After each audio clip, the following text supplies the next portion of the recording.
નમસ્કાર, મારું નામ સુનિલ કુમાર પીતાંબરદાસ જેઠવાણી, નગરપાલિકા પ્રમુખ બાંટવા.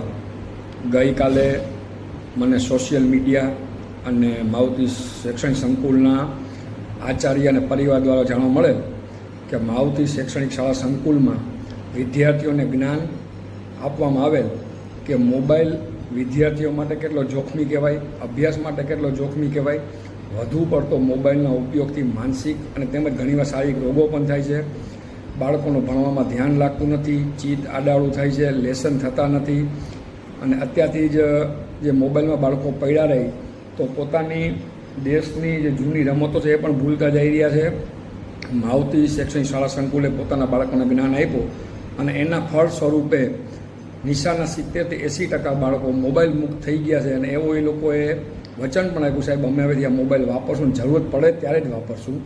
તો આ કાર્ય બદલ બાંટવા નગરપાલિકા વતી એક પ્રમુખ તરીકે હું માવતી શૈક્ષણિક શાળા સંકુલના તમામ સ્ટાફ, આચાર્યશ્રી અને સંચાલક શ્રી જીતુભાઈને ખૂબ ખૂબ અભિનંદન આપું છું.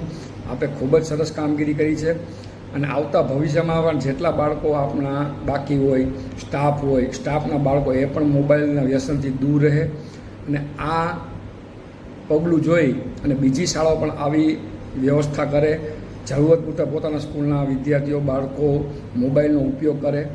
અને મારી તમામ બાંટવાની અથવા દેશની અથવા ગુજરાતની તમામ શાળાઓને, સામાજિક સંસ્થાઓને, ખાનગી સંસ્થાઓને ને પણ એવી નમ્ર વિનંતી છે કે જેમ આપણે વ્યસન મુક્તિ અભિયાન હલાવીએ છીએ એવી રીતના મોબાઈલ મુક્તિનું પણ અભિયાન કરવું જોઈએ.